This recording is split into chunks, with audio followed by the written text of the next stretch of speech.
If you hood educated, I'm glad you made it. Allow me to unfold my knowledge, wisdom, and understanding from a hood nigga's point of view to all of you, here, there, and everywhere. Now check me out. Now listen, y'all. I know the internet is going crazy all over the Lil Durk, case being dismissed. I got 4 reasons, right? 4 why I believe that the case got dismissed, right? Now, I gotta extend my honors, right, and my gratitude to all the hood educated residents and all the guests, because I stay in the comment section and man, y'all are coming like with good ass information and y'all are asking all the right questions, right? Now, before I get into the demonstration, allow me to say this right here. I was accused of, a couple of people in the comment section said that, I go real hard on Lil Durk because of my vice lord ties, right? Let me say this right here to everybody that assume that or believe that. I have no more gang bang mentality in me. What you mean, hood educated? Let me explain to y'all what I mean. If you look at the beginning of all my videos, all of them, it says gangs related, right? What you mean, hood educated? Gangs related? They kill each other every day, right? And if you notice, I got all the gang symbols on there. And if you notice, I got all the gangs, all the major gangs. I got the vice lords. I got the gangster disciples. I got the black disciples. I got the Bloods and I got the Crips, right? All in the beginning of the video. Pay close attention. Why though? Because in my mind, I really do believe that gangs are related. I really believe that we are just tribal, right? Just like the brothers, our ancestors back in the day, you had different tribes. And over here in America, when we lost our understanding, we had to, unite ourselves with our tribes, our different type of peoples. You see what I'm saying? We had to unite ourselves with the people that's in our location. And so people call them gangs, people call them organizations, but with me, I'm calling them tribes. You a part of the Gangster Disciple tribe.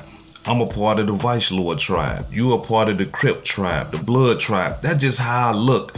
And that allows me to see you as my brother, not my enemy. Because we are tribesmen, right? So when I speak about people from different gangs, whether they be Crips, Bloods, Disciples, Mexican gangs, Asian gangs, Native American gangs, anything like that, I'm not looking at y'all like that. You know what I'm saying? We just people from different tribes that need to sit down and get an understanding. So I needed to clear that up, y'all, because I don't need for no gang bangers and shit like that to be running up on me to my, you going hard on Durk because he a BD and you a vice lord and all that. I don't need that.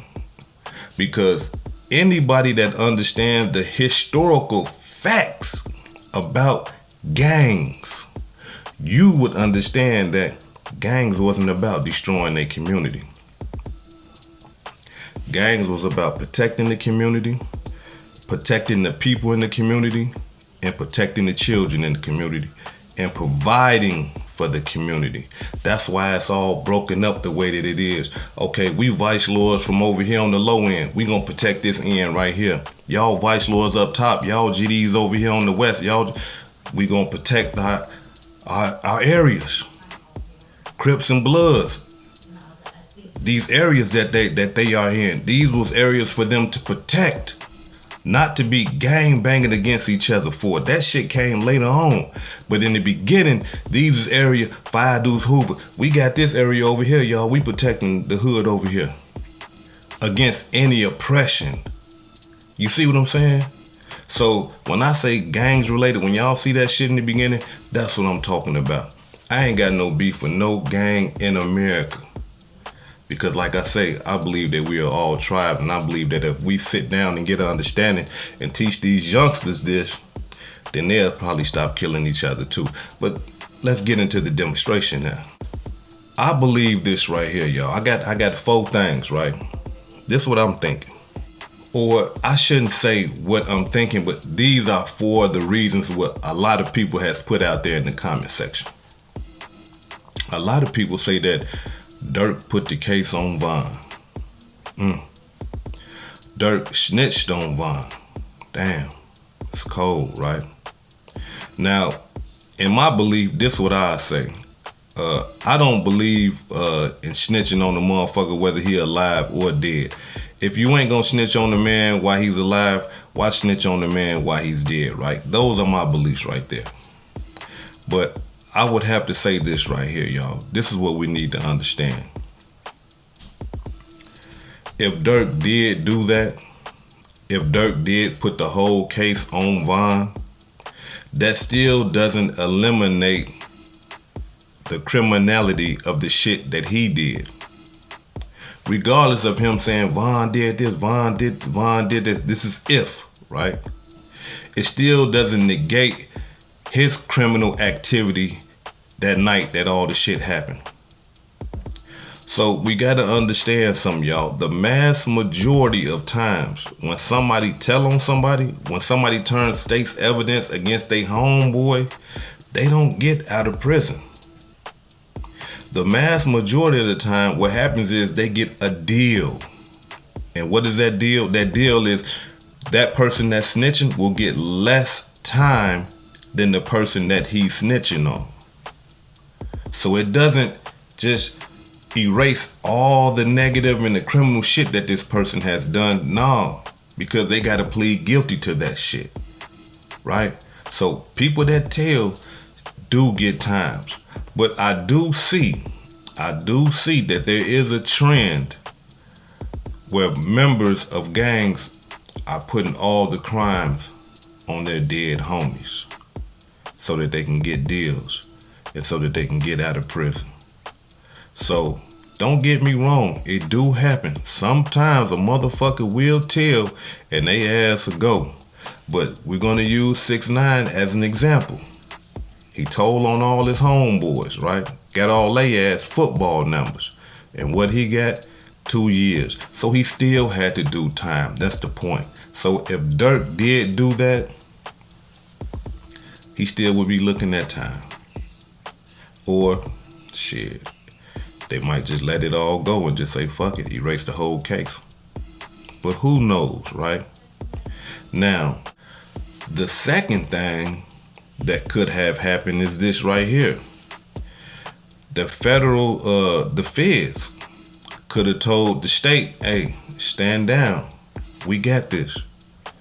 Yeah, we understand you got all this state shit against, Lil Durk and, King Von and Hella Bands and Bayzoo, but we need you to take that away right now so that these guys can go back into doing the criminal shit that they was doing before that case came about. You see what I'm saying?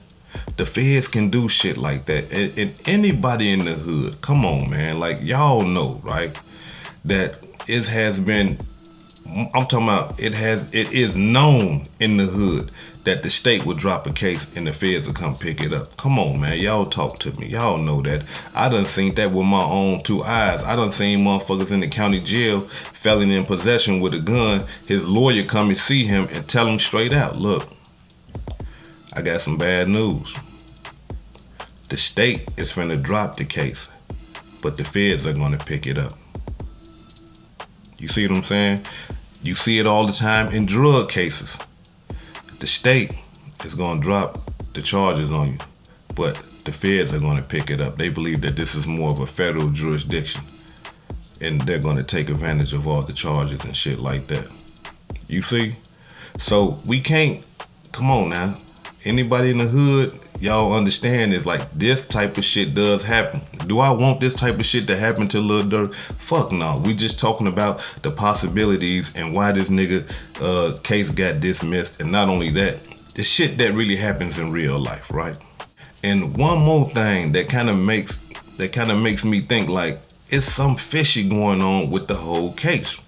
Because when you look at the document where when the prosecuting attorney dropped the case, usually they break shit down and say, we dropping it because of this, that, and the other and all that. You know what she just said? Simply prosecutorial discretion.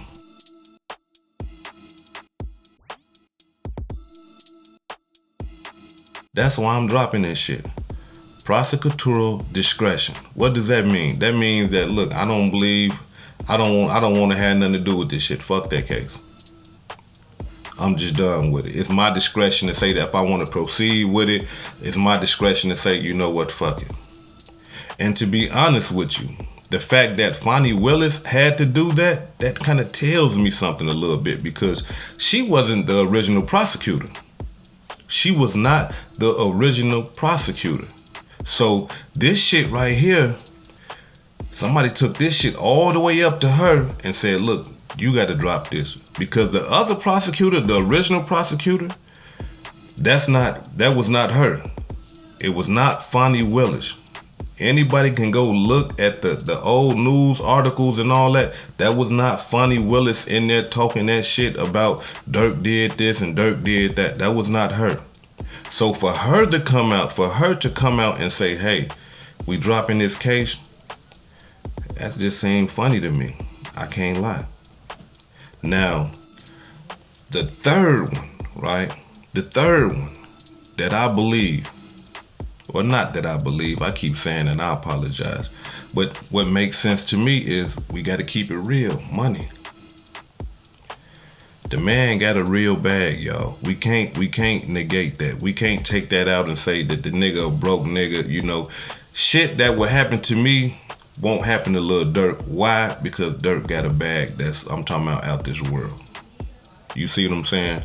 So we can't act like we're not living in America where money can make shit happen. Let's keep it real, y'all. I mean, being 100, I thought O.J. Simpson ass was finna go to the penitentiary, all that evidence they had against his ass. I ain't gonna lie, I thought his ass was gone, but he beat that shit. Money.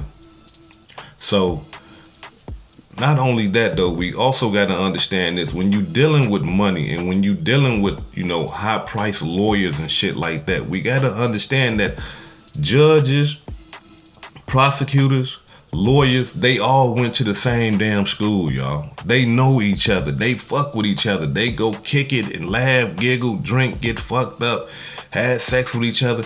They in a world of their own. They really know each other. So that favor for a favor type shit, that's real shit. When a lawyer come through and be, hey man, I'm talking about a high priced lawyer that's well connected with judges and well connected with the high-end prosecutors. Hey, look, I need this one right here. I need y'all to release Durk, man. Come on, man. Two of the defendants I did right now. Come on, guys. I need this one right here. As a matter of fact, look, I got $500,000 in cash. $500,000 in cash. They can't trace it. But I need this right here. Who's to say? We never know, but money make a motherfucker change his mind up. You understand what I'm saying? Motherfucker put $500,000 in your face. You shit, hold on, man. Fuck that shit. Let me get that. Right? So we got to understand he got them high-priced lawyers. High-priced lawyers, what can they do? They can really go and demonstrate with judges and shit like that and prosecutors and shit like that, and all of a sudden, charges dismissed. Now, the fourth one, right? The fourth one is this right here. A lot of people are just coming straight out and saying that, look, Durk working with the motherfucking feds, right? And I know y'all been waiting on this one right here. Yeah, I know y'all, I'm telling you, y'all been on his ass. The fourth one is Durk really working with them peoples, right? Now, a lot of people, I see y'all in the comments, a lot of brothers from the hood, and they keeping it real. I mean, they look, how we gonna say this man telling and we ain't got no paperwork?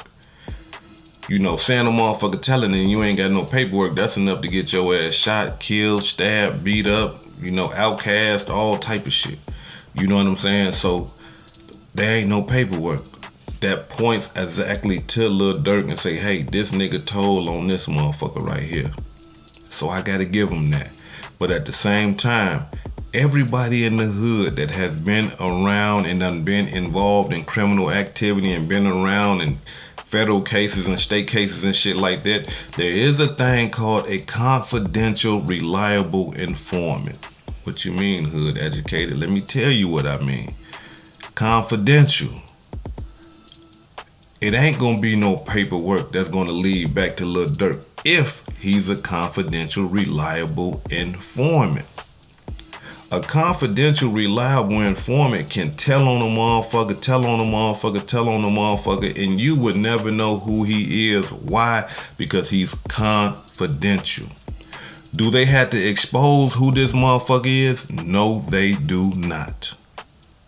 No, they do not have to expose their confidential, reliable informants.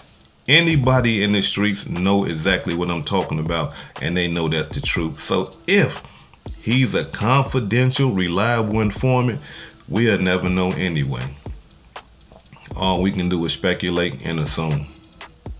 Because there's never going to be any paperwork that's going to lead back to him saying, hey, this the motherfucker that told right here. So, I don't know. You know what I mean? The case looked fishy. But like I said before, I can't just come out here and say that. I mean, I'm sticking to the hood rules when it comes to shit like that. I ain't finna say that shit. But it do look funny. I am gonna say that. Now, throughout this whole ordeal, let me tell y'all my thing that really got me fucked up about everything, right? Check it out. Defendant Durk Banks, 19 CP 183973. This court finds probable cause for criminal attempt to commit murder, aggravated assault, participation in criminal street gang activity, possession of a firearm during the commission of a felony, and possession of a firearm by a convicted felon. Now, as y'all can see, the man was charged with felony. The man was charged with felon in possession of a firearm. Felon in possession of a firearm, right? Understand something, y'all. When you are a felon, when it say possession, it doesn't mean that the motherfucking gun got to be on your hip, it got to be on your lap or anything like that. That doesn't mean that. It just means that if you around that motherfucking gun, if you know that gun is in the house and you around it, if they can prove that you knew that it was a gun in a house, in a car, something like that, and you are around it, that's your ass. Or if you are around other people with guns that are convicted felons, that's your ass. Right? But they got to be able to prove that you knew or that you seen that there was a gun around. So, for him to get around that right there, I got to question that. You got a question mark over your head. And that will go for any of my homeboys and anybody that I fuck with. You know what I'm saying? If you got a felony in possession, and all of a sudden that motherfucker dropped, and I know your ass should be going to jail because you got a felony, you got a felon in possession charge, and I know they can prove that, you know, you was in possession, you was close to that gun and shit like that, then you got a question mark over your head. Because here it is, motherfucker shooting out of your car supposedly, you know what I mean? Everybody saying that the car they was shooting out of had a big ass sign that say OTF on it. You was around that shit. You didn't report it. You see what I'm saying? And not only that, they got you on camera hanging around motherfuckers who got guns that are not law enforcement officers or none of that type of shit. So that's the only thing that really gets me. Like, come on, man. Now, y'all in the hood, y'all know I ain't bullshitting about that. Felons ain't supposed to be around no motherfucking guns, period. But then again, this is Lil Durk, and he do got a lot of money. But I know if that was me, or if that was one of y'all, our ass would be booked, cooked, fried, and on our way to the penitentiary. This hood educated, not lane related. Peace and love, and y'all take care of yourself out there. Before I depart though, allow me to give some shout outs to some of the blessings that I received this week. I would like to give a shout out to Gloria Duro Williams for the $16 cash app. I really appreciate you, sister. I'd like to give a shout out to OG Dub Chi-Town Sweetie for the $25 cash app and the membership. I really appreciate you as well, sister. I would like to give a shout out to the brother Demetrius Jones for the $15 cash app. I really appreciate you, brother. And he said for giving up the game, right? Now, I would like to give a shout out to Taylor Jamal for the $10 super thanks. And I would like to give a shout out to the new member of my channel, Dean S. Peace and love, and y'all take care of yourself out there.